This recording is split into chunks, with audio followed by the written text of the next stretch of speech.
আসসালামু আলাইকুম প্রিয় দর্শক, আশা করি আপনারা ভালো আছেন। থিয়াগো মেসি, লিওনেল মেসি 2030 বিশ্বকাপ খেলবেন।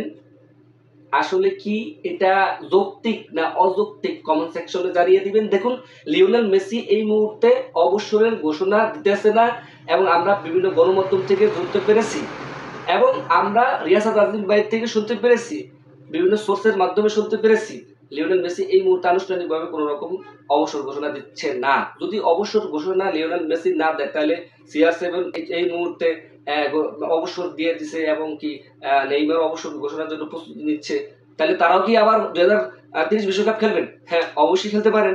তো লিওনেল মেসি 39 বছর এসে আমরা তো ভাবছিলাম সে কাতার লুসাইল স্টেডিয়ামই তার শেষ বিদায়, কিন্তু না, তিনি চ্যাম্পিয়ন হওয়ার পরে একটা ইন্সপিরেশন পাইছে দলীয়ভাবে। তারপরে 2026 সালে ফাইনালে উঠেছে স্পেনের এগেনস্টে, যে কোনো পর্যায়ক্রমে খেলাটা বাধ্য করেছে তাদেরকে হারাতে এবং গোটা টুর্নামেন্টে আর্জেন্টিনা ভালো খেলেছে, আপনারা দেখেছেন। এবং তাদের খেলার অ্যাপ্রোচ, টেকনিক্যাল খেলার প্লেইং স্টাইলিং খুবই অন্যরকম ছিল, সেটাও আপনারা দেখেছেন। তবে অনেক ভুলভাল আছে, সেইটাও দেখেছেন। সবকিছু ওভারকাম করে শেষ পর্যন্ত ক্লাইম্যাক্সে তারা ফাইনালে উঠে স্পেনের এগেনস্টে লামিন ইয়ামালদের এগেনস্টে বাধ্য করে দিয়েছে হারার জন্য। আসলে সেটাই আমরা দেখেছি, না হলে কিন্তু তারও ব্যাক টু ব্যাক চ্যাম্পিয়ন্স হওয়ার পথে ছিল আর্জেন্টিনা।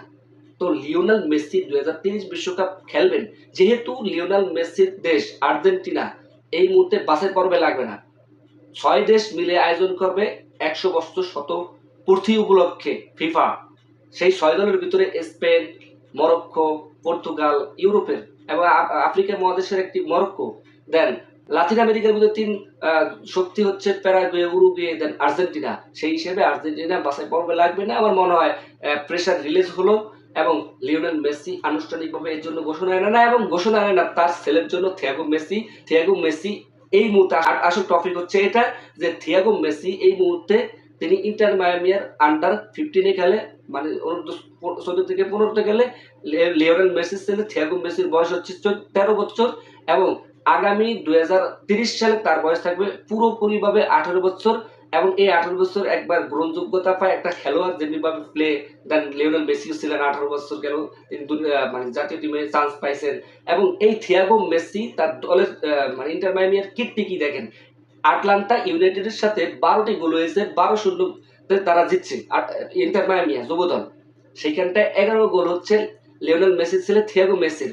এবং সেই সাথে ইন্টার মায়ামির হয়ে মোট 29টি তার গোল তার খাতায় এবং অ্যাসিস্ট সংখ্যা হচ্ছে 20টি। এবং লিওনেল মেসির ছেলে থিয়াগো মেসি তার টেকনিক্যাল বা যদি পড়েও যায় তাতে উঠে দাঁড়িয়ে খেলে এবং সে যদি একটা গোলও দেয়, বাবা যেমনটা একবারে শান্তবাবু উদযাপন করে, তিনিও শান্তবাবু উদযাপন করে সেই ছেলেটায়। এবং লাজুক ছেলেটায় থিয়াগো মেসি।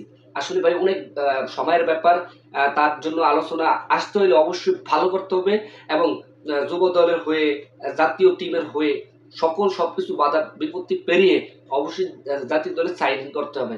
তো তার বাবার পরিচয় আগে রেখে, ছায়া রেখে, তার খেলার পরিচয় দিয়ে তার ঢুকতে হবে।